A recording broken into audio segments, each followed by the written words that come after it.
पढ़ाइए slime holes. चलिए तो बच्चा लोग अभी हमारा अगला टॉपिक होगा क्राइजोफाइट्स। क्या लेकिन बोले थे आप पूछ गए ना 10 मिनट डायटम्स एंड डेसिमेट्स पढ़ाएंगे अभी इसी के अंदर होगा। आप वही बोले थे ना 10 मिनट कहाँ बताया कॉपी दिखाओ। मतलब ये टॉपिक यहाँ पर कर रहे थे इससे पहले का दूसरा टॉपिक में। अच्छा कोई बात नहीं ठीक है नहीं अभी नहीं हुआ क्राइजोफाइट्स में डायटम्स एंड डेसिमेट्स पढ़ेंगे। लिखो ज्यादा लाइट है अभी ठीक है। नो सर ठीक है रहने दो हमको नहीं दिख रहा है। तुमको देखना क्या है इसको टेस्ट भेज दीजिएगा भैया पहले ब्लाइंड टेस्ट चला इसमें और कंफर्टेबल लग रहा है एक्चुअली। हां गर्मी थोड़ा कम लग रहा है अगर शाम हो रहा है तो गर्मी थोड़ा कम फील आ रहा है। ये भी एक साइकोलॉजी है। ना सो जाएंगे। है सुनो क्राइजोफाइट्स देखिए इसमें और पढ़ना अच्छे से। This group includes diatoms and desmids. This group includes diatoms and desmids. Sir, what is diatoms? बता रहा हूं। This group includes diatoms and desmids. Desmids बोलते हैं गोल्डन एल्गी को। Golden algae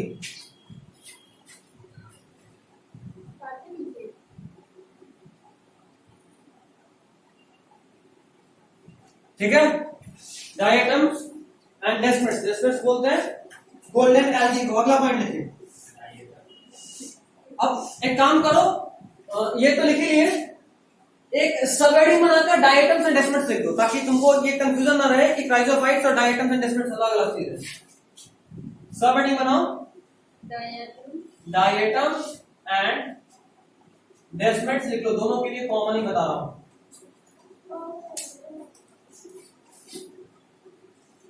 next point very important point देखिए important photosynthetic प्रोटिस्टेंस। Important हाँ इन दोनों के लिए एक मतलब पॉइंट इंपॉर्टेंट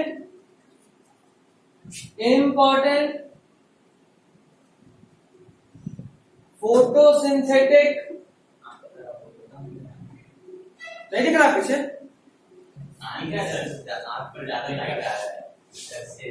ये ऑफ कर देते वो। अच्छा इंपॉर्टेंट फोटोसिंथेटिक प्रोड्यूसर्स। खाना भी कुछ हो जाएगा अभी ठीक है। बोलो साझा है ठीक है चलो इंपॉर्टेंट हाँ नाम है ग्रुप का। ग्रुप ऑफ ऑर्गेनिजम्स का नाम है। उसमें क्या रहता है बता रहे धीरे धीरे एग्जांपल भी देंगे। रुक जाओ पहले उसका कैरेक्टर बता रहे लास्ट में एग्जांपल देंगे। Important photosynthetic protistans. Next point लिखिए half of the total organic matter. half of the total organic matter half of the total organic matter on earth half of the total organic matter on earth half of the total organic matter on earth is synthesized by diatoms. इस दुनिया में इस अर्थ पे जितना भी organic matter बन रहा होता है फोटोसिंथेसिस से जो कुछ भी प्रोड्यूस हो रहा होता है उसका ऑलमोस्ट 50% तो यही प्रोड्यूस करता है। मतलब प्लांट से भी ज्यादा समझ रहे हो। बाकी फोटोसिंथेटिक बैक्टीरिया सारे ग्रीन प्लांट मिलके बाकी 50 बना रहे हैं।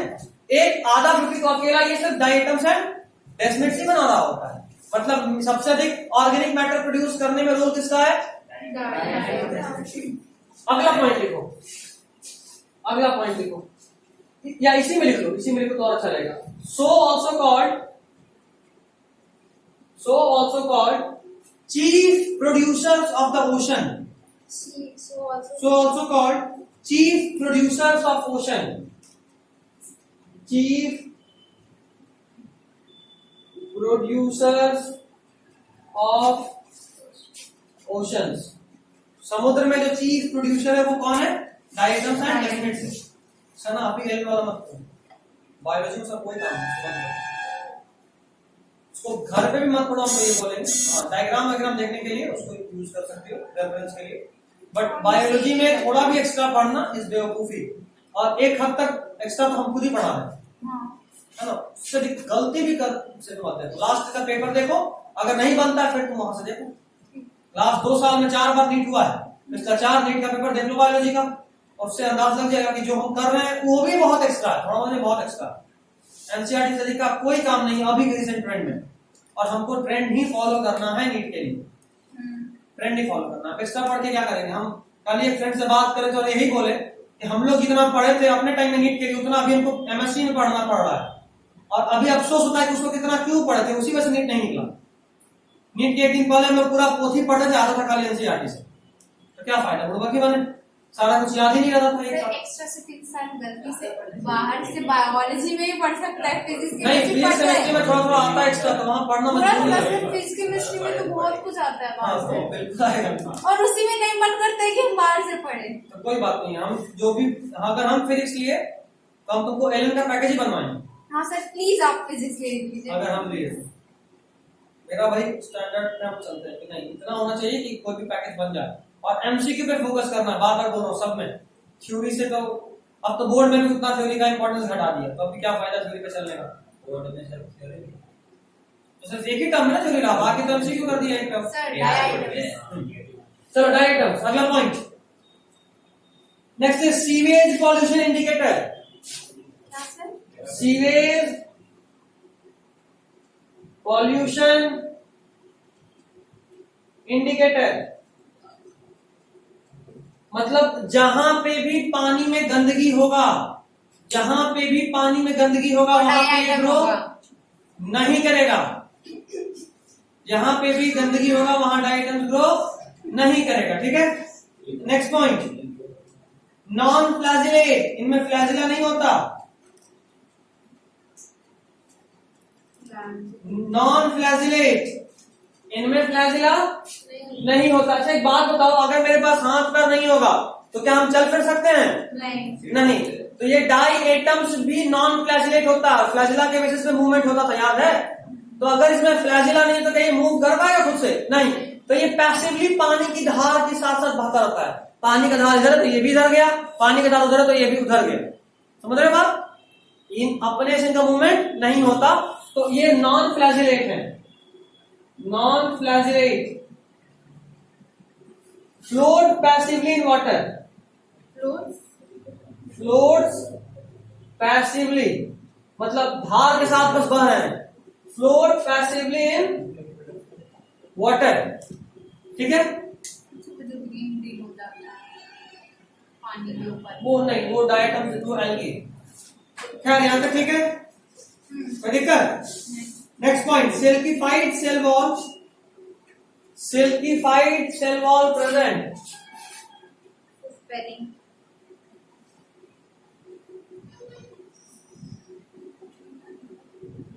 इसका मतलब ये है कि डायटम्स और डेस्मिड्स के सेल वॉल में सिलिका प्रेजेंट होता है, सिलिका, सिलिका एक एलिमेंट है, जो शीशा होता है ना वो सिलिका से ही बनाते हैं, ठीक है। सिलिका को बहुत ज्यादा गर्म करने के बाद, गर्म करने के बाद पिघल जाता है और फिर उसको तुरंत से कूल कर देते हैं। सर सिलिका और सिलिकॉन में क्या है? सेम चीज। तो ये जो सिलिका है वही सिलिका अचानक से ठंडा जब करते हैं ना तो ग्लास में कन्वर्ट हो जाता है। और पता है ग्लास को जब तुम पढ़ोगे ग्लास क्या है, सॉलिड है, लिक्विड है, गैस है, तो पता चलेगा glass is super cooled liquid, वो सॉलिड नहीं होता है। Glass is not solid, it is super cooled liquid. ये क्लास 12 केमिस्ट्री के फर्स्ट चैप्टर में तुमको पढ़ना है। अरे ये सिलेबस का पार्ट नहीं था, इसको ऊपर में लिखना था, काफी इंटरेस्टिंग लगा। ऊपर लिखो, जब भी ऐसा कुछ लगे तो यहाँ लिखो, इधर लिखो, बस यहाँ नहीं लिखो, ठीक है। ये सब चीज लिखते हैं, बिल्कुल लिखते हैं, तभी हमको भी याद रहता है। जब भी कुछ अलग लगे, जब भी कुछ एक्स्ट्रा मिले तो कॉपी के ऊपर जो मार्जिन के ऊपर लिख लिया आपने, ठीक है। और ये चीज ऐसे तुमको सिलेबस में पढ़ाया जाएगा क्लास 12 केमिस्ट्री के फर्स्ट चैप्टर में। Glass is super cooled liquid, ये सुपर कूल्ड लिक्विड है, सॉलिड स्टेटमेंट नहीं होता। और ये नीट में क्वेश्चन आया हुआ है, खास बात ये है, इसलिए हमको याद है। तो केमिस्ट्री से तो मेरा बहुत भयानक दुश्मनी, एक दूसरे को देखते हैं, एक दूसरे को गाली देना शुरू कर देते हैं, इतना दुश्मनी है केमिस्ट्री में। फिजिक्स केमिस्ट्री का बुक खोले, केमिस्ट्री का बुक हमको गाली देता है, हम केमिस्ट्री की बुक को गाली देते हैं।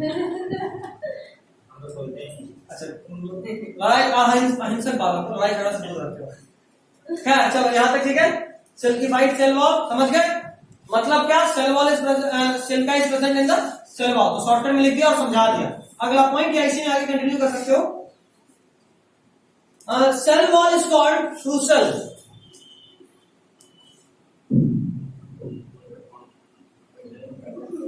Cell wall is called frustule, frustule, ठीक है। हाँ, TUL, सॉरी ये गलती हो गया, FRUSTUL, ये एक्स्ट्रा है, नहीं पूछेगा तुमसे, ठीक है। अगला पॉइंट बड़ा इंपॉर्टेंट है। देखो सिलिका जो होता है ना, ये इनडिस्ट्रक्टेबल होता है। सिलिका क्या होता है? इनडिस्ट्रक्टेबल। अभी सुनना, when these diatoms die, a mass of silica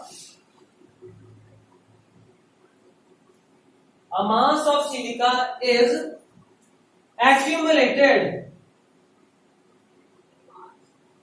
Mass of silica is accumulated. जब ये डायटम्स एडेस्मेंट्स बढ़ते हैं तो एक सेल का मास जमा हो जाता है, एक्यूमुलेट हो जाता है, ठीक है। और ये क्या कैसे होता है भाई? जाहिर सा बात है, सिलिका जो है वो इनडिस्ट्रक्टेबल है, कभी भी डिकम्पोज नहीं होता। और मान लो जैसे यहाँ पे मान लो एक साथ 10 हम लोग सब डायटम है, सबका सब डायटम है, और एक साथ अगर सबका डेथ हो या अलग अलग टाइम में भी डेथ हो, मान लो मेरा आज हुआ, तुम्हारा कल हुआ, किसी का परसों हुआ, तो बॉडी को डिकम्पोज कर जाएगा, लेकिन मेरे जो सेल वॉल का सिलिका वो तो नीचे जमा हो जाएगा।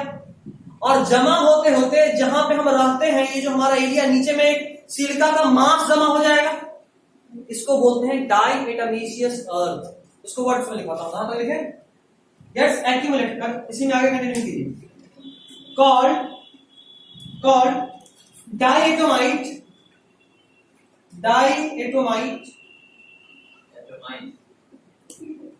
डायएटोमाइट बोलते हैं इसको, या फिर स्लैश देकर लिखो डायएटमेशियस अर्थ। वही देखा था कौन कौन स्पेलिंग के मेरा चेहरा देख रहा है।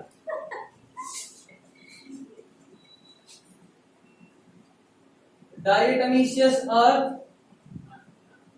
या फिर इसका एक और नाम है, पहले इतना लिखो, किशल घुर। इसका स्पेलिंग हमको भी देखना पड़ेगा, कैसे? KIESEL GUHR, KIESEL GUHR, ठीक है। इनको 3 नाम देते हैं। ड्यू टू, उसके बाद लिखना GHR, due to indestructible nature of silica, due to indestructible nature of silica.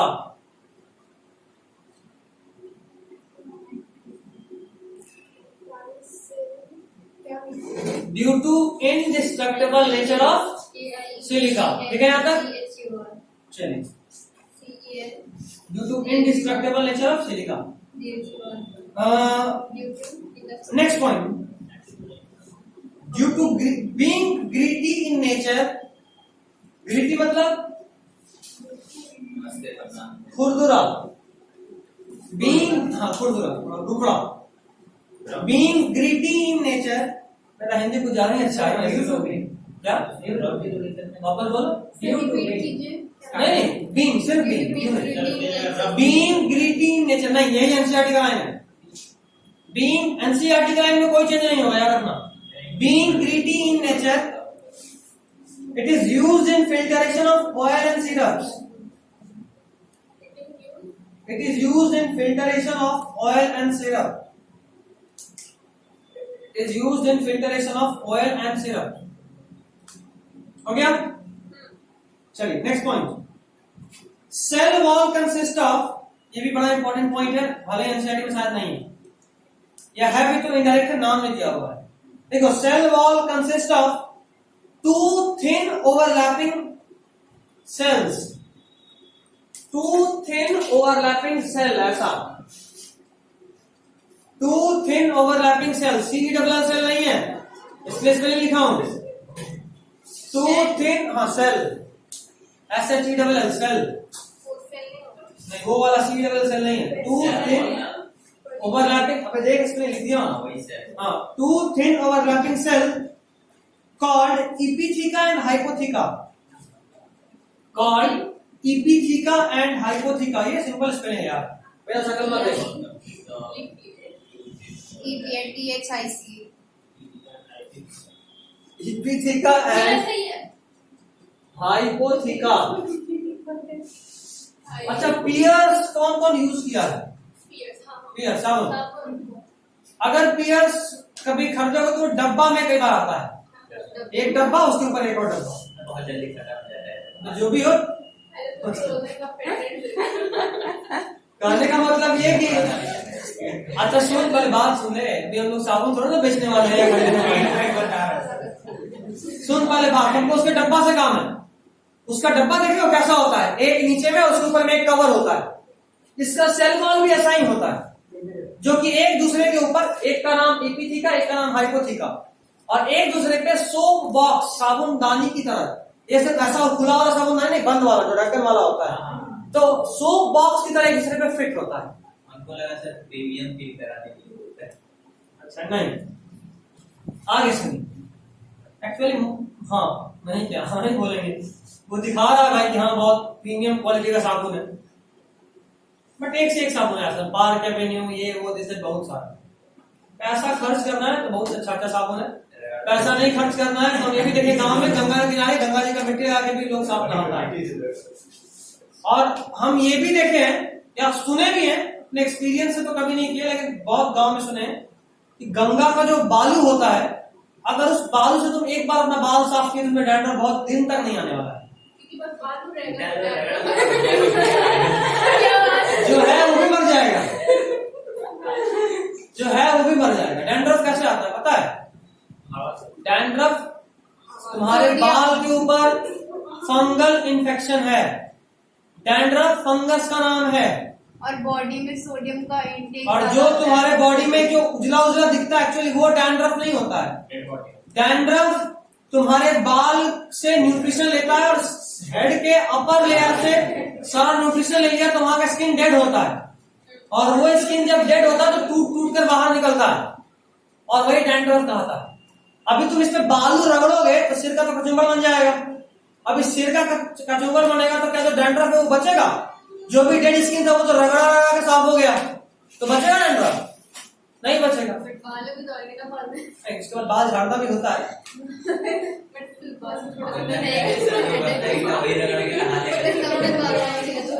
अच्छा ठीक है छोड़ो, अभी हम लोग बाल धोने का क्लास कर रहे हैं। क्या इपिथीका और हाइपोथीका? आगे आगे आगे आगे which fit together, हाँ इपिथीका और हाइपोथीका which fit together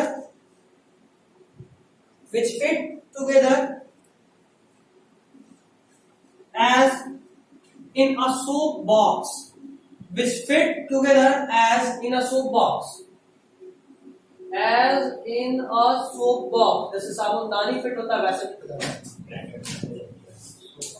soap box हो गया, ये बड़ा इंपॉर्टेंट पॉइंट था। चलिए ये पूरा खत्म हुआ। होलोफाइटिक प्रोटेस्ट, वैसा प्रोटेस्ट जो कि ऑलोट्रॉपिक थे, उनका बात खत्म की हम लोग। अगला हेडिंग डालिए सैप्रोबिक प्रोटिस्टेंस। हेडिंग बनेगा ये, सब हेडिंग नहीं, हेडिंग सैप्रोबिक प्रोटिस्टेंस। सैप्रोबिक मतलब जो सैप्रोफाइट हो, जो कि फंगस लाइक हो। अभी तक जो तीनों पढ़े उन सब में प्लांट वाला लक्षण था, सब फोटोसिंथेसिस कर पाते थे। सैप्रोफाइटिक से सैप्रोबिक, हाँ वही सर है सैप्रोबिक। प्रोटिस्टेंस, सैप्रोबिक प्रोटिस्टेंस।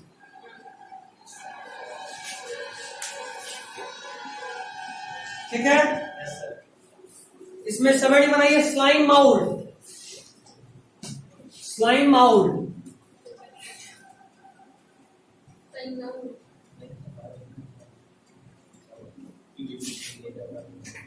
स्लाइम माउंट, ठीक है। इसमें फर्स्ट पॉइंट लिखिए, commonly known as protistan fungi, commonly known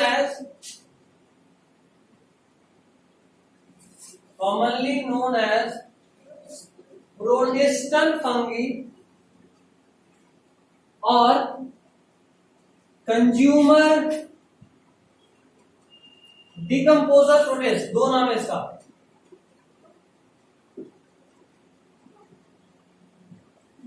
commonly known as protistan fungi और कंज्यूमर डिकम्पोजर प्रोटिस्ट, ठीक है। देखिए भले ही ये फंगस लाइक है, लेकिन फंगस में सेल वॉल होता नहीं होता, किस चीज का बना हुआ होता है? फंगस का सेल वॉल अगर होता है तो पेप्टिडोग्लाइकन का मोनेरा में था। फंगस का सेल वॉल किसका होता है? Chitin, very good. तो भले ही ये फंगस लाइक प्रोटिस्ट है, लेकिन इसमें सेल वॉल नहीं होता है। तो नेक्स्ट पॉइंट लिखिएगा, naked protoplasmic body that is without cell wall, naked. अच्छा याद रखना, बायोलॉजी में जब भी नेकेड टर्म आए, खासकर छोटे छोटे एनिमल के लिए, समझ लेना उसमें सेल वॉल नहीं है इसमें, क्योंकि कपड़ा तो नहीं कि नंगा और नेकेड बोलेंगे, है ना।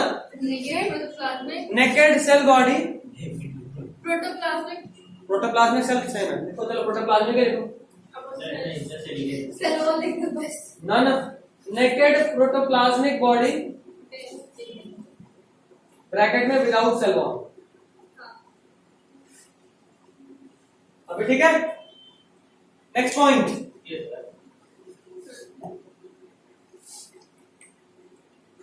Presence of cell wall. देखो सेल वॉल नॉर्मली नहीं हो रहा है, देख रहे हो ना, नॉर्मली सेल वॉल नहीं है। आगे सुनो, presence of cell wall in spores and made up of cellulose, presence of cell wall in spores. देखो फंगस का एक स्पेशल फीचर होता है, अक्सर वो स्पोर बनाता है। स्पोर समझते हो? मान लो ये मेरा प्लांट बॉडी है, तो थोड़ा सा बता दे रहा हूं, ये मेरा बॉडी पूरे पे फंगस है। हमको अचानक लग रहा है कि कंडीशन अनफेवरेबल होने वाला है, तो हम क्या करेंगे कि अपने बॉडी को थोड़ा स्पेशलाइज करके एक ऐसा स्ट्रक्चर बनाएंगे। ठीक, इस स्पेशल स्ट्रक्चर में अपने बॉडी का कुछ सेल को डालेंगे।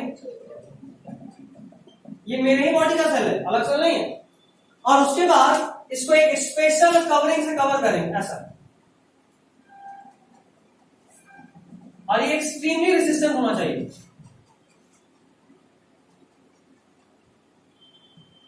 ठीक है। अब इसको बोलेंगे स्पोर। मतलब स्पोर कॉमनली क्या है, तो सेल का, बॉडी सेल का ही मास है। ये नॉर्मल सेल बॉडी है। उस बॉडी में जब भी उसको फेवरेबल या अनफेवरेबल कंडीशन में जब कभी भी जरूरत हुआ स्पोर बनाने का, तो वो एक स्पेशलाइज्ड स्ट्रक्चर बनाता है। ठीक है, उस स्पेशलाइज्ड स्ट्रक्चर को बोलते हैं, मतलब स्पोरेंजियम बोलते हैं। स्पोरेंजियम तो यहां बोलते हैं, क्या बोलते हैं, हाइफी। नॉर्मल बॉडी हो गया। अच्छा नाम याद नहीं आ रहा, ये 10th का है। 10th में तुमको बताया था क्रैश कोर्स में, याद आ रहा है? क्रैश कोर्स में बताए थे हम। अगर याद आ रहा तो, नहीं याद आ रहा तो हमको ये नाम, इसका नाम बोल रहे, अटका जो भी हाइफी इसको बोलते हैं, बॉडी को बोलते हैं। ठीक है, स्पोरेंजियम बोलते हैं। स्पोरेंजियम भी यही हो गया, स्पोरेंजिया भी यही हो गया। वो उसका डिटेल में तो हम पूछेंगे नाम, अभी नहीं उससे, बट क्या कोई इसका नाम हम बोल रहे हैं, इसको क्या बोलते हैं। और उस स्पेशलाइज्ड स्ट्रक्चर के अंदर ये स्पोर रेडी करता है। स्पोर को क्या, ये बाद में अलग हुआ, ये बाद में अलग हुआ, स्टार्टिंग से नहीं था। स्पोर का ये स्पोर है, स्पोर ये है, जब अलग हो गया तो स्पोर मतलब कि सेल बॉडी का mass surrounded by extremely resistant covering. मतलब बहुत रेसिस्टेंट होगा, गर्मी ठंडा किसी से इसको अंदर वाले सेल कोई फर्क नहीं पड़ना है। एसिड डाल दो कोई फर्क नहीं पड़ेगा, इसको अंदर में जो है वो इंटैक्ट और सेफ रहेगा। ठीक, क्यों बनाया? क्योंकि बुरा कंडीशन है। अचानक से मान लो पानी में ग्रो करने वाला फंगस था, पानी ही सूख गया, फंगस जिंदा रहेगा? नहीं रहेगा, वो तुरंत से स्पोर बना लेगा। अब स्पोर के अंदर का जो सेल है उसको पानी है नहीं, उससे कोई फर्क नहीं पड़ता, समझे? तो ये तो मर जाएगा, बट ये सेल के फॉर्म में जिंदा रहेगा। नया वापस से जब भी फेवरेबल कंडीशन आएगा तो फिर से फंगस ग्रो करेगा। देखते हो बारिश के मौसम में फंगस ज्यादा आता है, यही तो कारण है। फंगस तो हमेशा ही हवा में है लेकिन ग्रो नहीं कर पा रहा स्पोर के फॉर्म में। जैसे ही आपने मॉइस्चर प्रोवाइड करा, कंडीशन फेवरेबल हुआ, ये स्पोर ग्रो कर लिया। ठीक,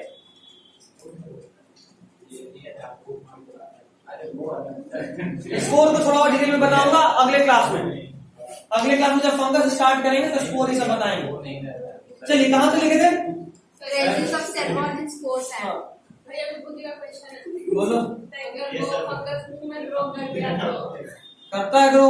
इसका क्वेश्चन फंगस हर जगह ग्रो कर सकता है, कहीं ऐसा जगह नहीं जहां ग्रो नहीं कर सकता। ठीक है, कोई ऐसा जगह नहीं। बॉडी में ग्रो किया ब्लैक फंगस बॉडी के अंदर तो ग्रो कर रहा है। सर ये स्पोर का मतलब गैलेक्सन दे रहा है, ये समझ रहा वो कॉटन प्लांट से वो नहीं निकलता है, वो ये तो प्लांट की वो जो उड़ते हैं नहीं, वो स्पोर नहीं, ये वो स्पोर नहीं, माइक्रोस्कोपिक होता है। दिखता नहीं ना सर हवा में, नहीं, तो हवा में उड़ाते हैं। वो तो फूट के उड़ाते हैं। वो स्पोर नहीं, उसको सब और अच्छे से समझाएंगे अगली क्लास में। Presence of cell wall and spore, तो जो स्पोर बनता है उनमें सेल वॉल होता है and made up of cellulose. ये भी अजीब बात है, स्टार्टिंग में सेल वॉल था ही नहीं, स्पोर में आया भी सेल वॉल का किसका आया? सेल्यूलोज का, जबकि फंगस में किसका होता है? काइटिन का। अगला point, the body of slime mould, the body of slime mold, the body of slime mold engulfs, the body of slime mold engulfs decaying organic material. The body of slime mold, the body of slime mold engulfs decaying material. जाहिर सी बात है सैप्रोबिक है, saprophytic है। हाँ, जाहिर सी बात है ये सैप्रोफाइटिक है। सैप्रोफाइटिक का मतलब कि सड़ा गला ही खाएगा, तो जहां ये ग्रो कर रहा है उसके आसपास जो भी सड़ा गला चीज होता है उसको ये इंगल्फ कर जाता है, निकल जाता है। ठीक है, next point, under favourable condition, ये थोड़ा इंपॉर्टेंट है, थोड़ा बहुत इंपॉर्टेंट, अभी तक का सबसे इंपॉर्टेंट पॉइंट। अंडर, ये नीट में लास्ट ईयर या शायद लास्ट ईयर आया, तो 19 में आया या 20 में आया है क्वेश्चन, इसलिए इसको कुछ मार्क कर लो, अलग पेन से कर लो कलर, या फिर कुछ अलग कलर से टिक मार लो। सबके पास 4 कलर का पेन आया कि नहीं आया? हम 4 कलर बोले, 6 पेन नहीं, 6 कलर का, और अच्छा 2 बोनस। बट हम 4 नहीं, एक्चुअली हम तो 5 कलर यूज करते थे। ये 4 कलर जो तुमको दिख रहा है वो तो ठीक है, 5वां कलर था मेरा पिंक, और पिंक कलर से जो लिखे हुए एग्जाम में या तो आया हुआ है या फिर एकदम आएगा, ऐसा इंपॉर्टेंट। बाकी ब्लैक कलर मेरा क्वेश्चन के लिए था, रेड कलर हेडिंग के लिए था, ग्रीन कलर सब हेडिंग के लिए था, और ब्लू कलर डाउन पॉइंट के लिए था। यही तो कोडिंग बना लिए थे, उसको देखते ही पता चला था हेडिंग कौन है, सब हेडिंग कौन है, पॉइंट कौन है, क्वेश्चन कौन है।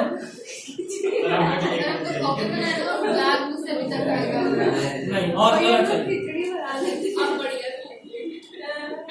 नहीं, तो हम तुम लोग अभी बहुत नए हो ना इस चीज में, ऑफलाइन का तो 4था-5वां दिन ही है, अभी तो 3रा दिन, अभी तुम्हारा 3रा, अभी सीखना है तुम लोगों को, थोड़ा बहुत सीखना है। पीछे में आप जो बताए थे वैसे किए गए।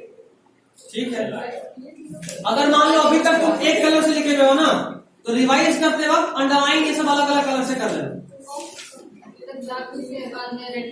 हाँ कर देना, लेकिन अब जो नोट बनाना उसको अलग अलग कलर से बनाना। और एक और सजेशन देंगे, ये सबसे बड़ा बुड़बक वाला काम है कि यहाँ पे रफ में लिखा है, घर जाके फेयर करेंगे। एक बार में करो यार, 2 बार में क्यों करना, घर में जाके रिवाइज करना, याद करना, यहाँ ही कर लो, फेयर वाला काम मत रखो। ये जो स्कूल में भी करते थे हमको वो शुरू से बुद्धू बच्चे लगते हैं। स्कूल में कई बार नहीं, राइटिंग किसको दिखाना है, खुद ही तो समझना है। आपको 2-3 लेक्चर छोटे तो वो पहले लिखेंगे ना।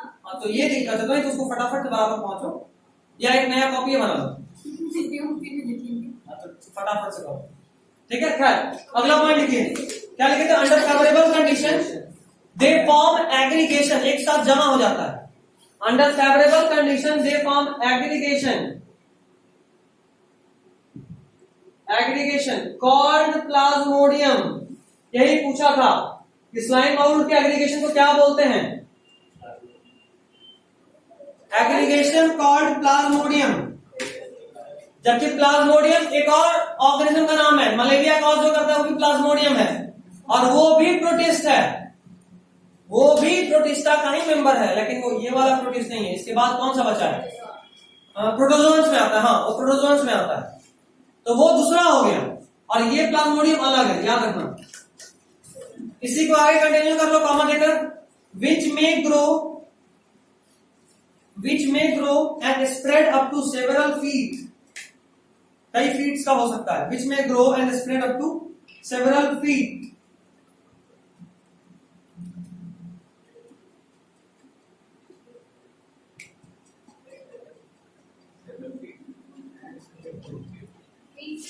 फीट, FEETS होता ना, 5 फीट हाइट है, 2 फीट हाइट है, 1 फीट हाइट है,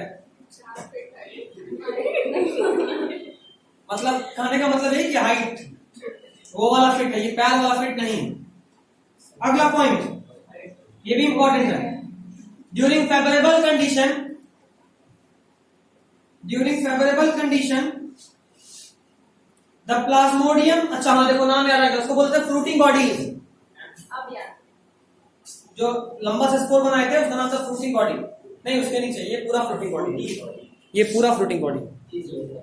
स्पेलिंग अभी लिखवा दे सेंटेंस में, देखो ना, during favourable condition the Plasmodium undergoes differentiation, during favourable condition the Plasmodium undergoes differentiation.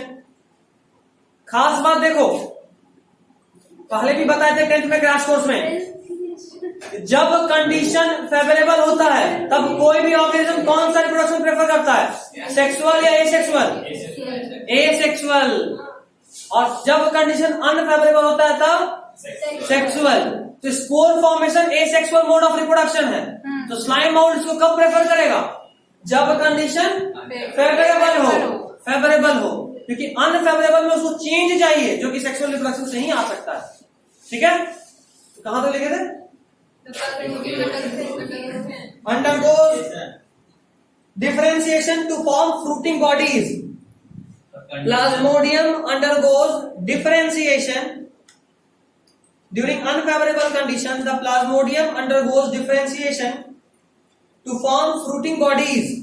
Spelling Differentiation का फ्रूटिंग बॉडी, फ्रूट स्पेलिंग लिखो, ING जोड़ देना, ठीक है? ऐसा वाला fruit. हाँ, fruiting bodies for spore formation.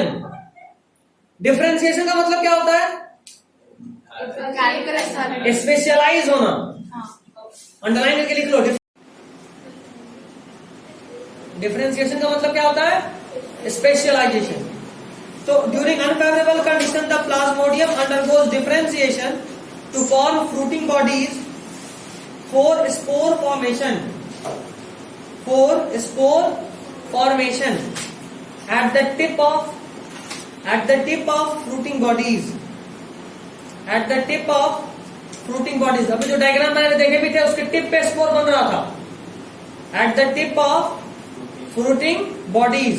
हाँ हाँ हाँ. डायग्राम बनाना जरूरी जैसे है। कि कोई इसमें होता है जो फ्रूट निकलने से पहले वो नहीं, ये दूसरा एकदम दूसरा डायग्राम बनाना तो नहीं था, बट अगर मन है तो रिकॉर्डिंग से देख के बना लेना, रिकॉर्डिंग से अवेलेबल हो ही जाता है यूट्यूब पे डेली।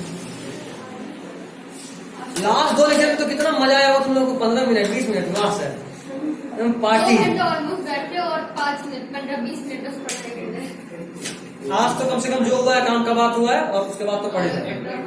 आज कुछ भी फालतू नहीं हुआ, बस यही बात का संतुष्टि है। कम से कम पढ़ाई वाला लक्ष्य ना जाना शुरू हुआ, अगला दिन और अच्छे से हो जाए।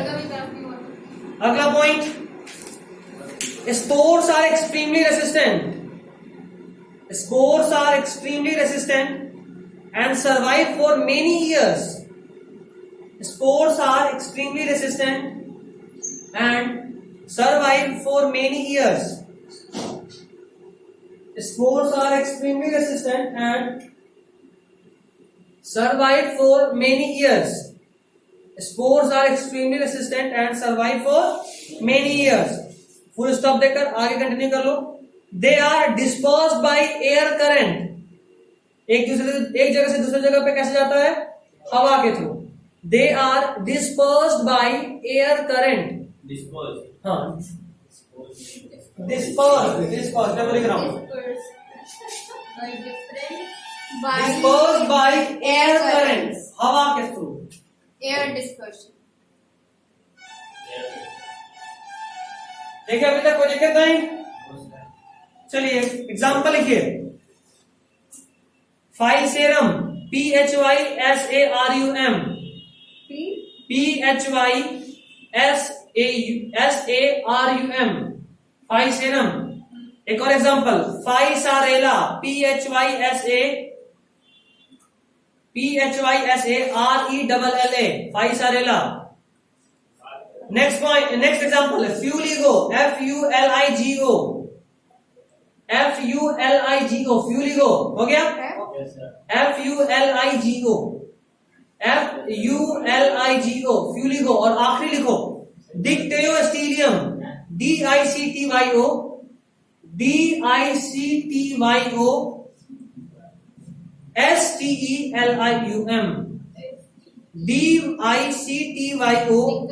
DICTYOSTELIUM हो गया, बस डिक्टायोस्टीरियम। नेक्स्ट हेडिंग डालो, प्रोटोजोअन्स। प्रोटोजोअन्स, इसमें टोटल 4 क्लास होता है, ठीक है, बट हम पहले मेन पॉइंट लिखवाएंगे और एक क्लास को अभी लिखवाएंगे, बाकी सारा 3 क्लास जो बचेगा उसमें एनसीईआरटी में जो भी दिया हुआ उसका एक एक वर्ड हूबहू छाप लेना, नोट्स में भी 2-2 वर्ड, एक्चुअली 2-2 लाइन है, ठीक है, सबके बारे में। तो पहले लिखिए प्रोटिस्टेंट डाले, प्रोटोजोअन बता देंगे कहां से कहां तक पूछो। प्रोटोजोअन्स, इसमें लिखिए all protozoans are heterotrophic,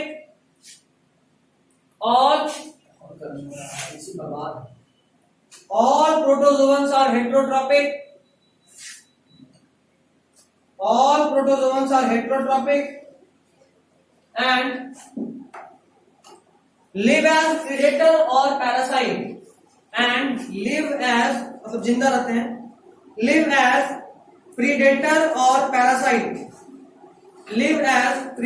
or parasite, all protozoans are heterotrophs and live as predator or parasites, हो गया।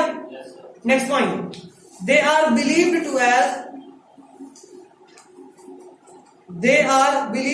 as primitive relatives of animals, जानवर के पूर्वज इन्हीं को मानते हैं हम लोग, जैसे बताए सब primitive relative of animals, ठीक है, primitive relative of animals। चलिए अब इनका 4 क्लास है, they are divided into 4 major groups, सबसे पहला लिखो सीलिएटेड प्रोटोजोआ, पेज नंबर 22 पे शायद दिया हुआ है इसके बारे में, क्या? सीलिएटेड प्रोटोजोआ सबके बारे में दिया हुआ है, लेकिन इसको थोड़ा शॉर्ट करेंगे इसलिए लिखवा रहे हैं बस। सीलिएटेड प्रोटोजोअन्स, ठीक है, सीलिएटेड प्रोटोजोअन्स। इसे हेडिंग नहीं बनाना, सब हेडिंग बनाना, ठीक है। देखिए इसके बारे में पहला point, are aquatic,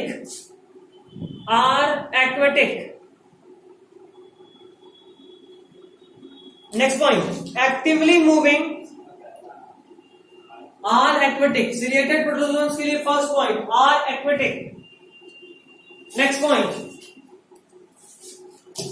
actively moving due to presence of 1000 of cilia, actively moving due to presence of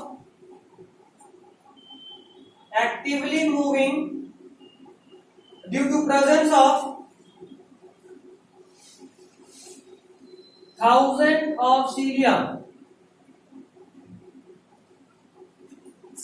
actively moving due to presence of thousands of cilia, ठीक है। Next point, a cavity called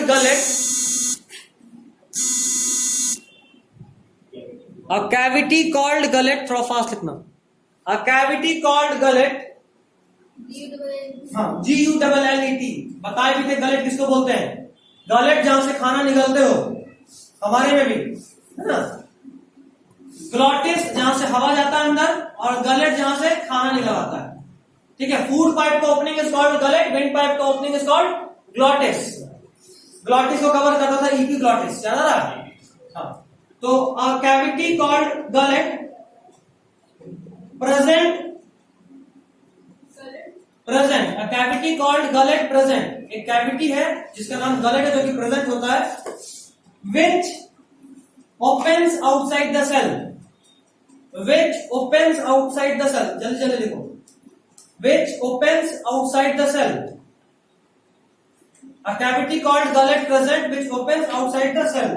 ठीक है, next point, the coordinated movement of thousands of cilia, वापस एक बार बोल रहा हूं आपकी point, the coordinated movement of thousands of cilia, आखिरी पॉइंट एक बार रीड कर दो, पता नहीं रिकॉर्डिंग में हुआ था कि नहीं हुआ था, एक बार रीड कर रहा हूं, the cavity called gullet present which opens outside the cell, ये आखिरी पॉइंट था। अभी जो पॉइंट लिखवा रहे हैं वो ये है, the coordinated movement of thousands of सीलिया, the coordinated movement of thousands of सीलिया causes the water laden food, causes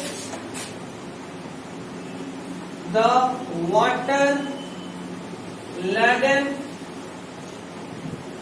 causes the water laden food to enter into the glottis। देखो, इनमें जो खाना है वो कहां से, किसके थ्रू आता है? पानी के साथ। तो पानी में जो खाना था वो कैसे इसके मुंह में आएगा? इसके पास हाथ नहीं ना कि पकड़ के खींच लेगा। तो ये क्या करता है, जैसे मान लो यहाँ पानी में यहाँ खाना है, तो अपने सीलिया से वाइब्रेशंस क्रिएट करता है, तो वाइब्रेशन के बदौलत ये खाना आगे बढ़ेगा, और जैसे ही ये खाना आगे जाएगा यहाँ पे अपना मुंह खोल देगा, तो खाना ऑटोमेटिकली मुंह के अंदर चला गया। समझे बात, कैसे खाना खाता है? वही था ये आपके पॉइंट। चलो, इसके अलावा 3 और ग्रुप है एनसीईआरटी में, देखो पेज नंबर 22 में देख पा रहे हो। एक ग्रुप का नाम है एनिबॉइड प्रोटोजोअन्स, दूसरा ग्रुप दिख रहा होगा फ्लैजिलेटेड प्रोटोजोअन्स, और एक और दिख रहा होगा स्पोरोजोअन्स। इन सब में एनसीईआरटी में जितना भी कुछ दिया सब कुछ लिखना है, 2 लाइन तो सब में दिया हुआ है, जो दिया है वो पूरा लिखना है। ठीक है, अगले क्लास में इसको समझा दूंगा और फंक्शन से स्टार्ट कर दूंगा। ठीक है, चलिए, this is all for today. I guess कि सब कुछ समझ में आया होगा जितना पढ़े। कोई दिक्कत, कोई डाउट तो बोलिए, क्योंकि फ्री हूं मैं। कोई डाउट? क्या जल्दी लिखो, जल्दी लिखो, जल्दी लिखो। ये रिकॉर्डिंग चूंकि सब ऑफ होने वाला था, कॉल आ गया तो रिकॉर्डिंग ऑफ हो जाता है, तो हम सोचे कि एक लाइन लिखवा ही रहते थे, इसीलिए। वैसे भी ऑफ होने के आपको बोलना ही पड़ा था। खैर कोई दिक्कत नहीं, चलिए, दिस इज ऑल।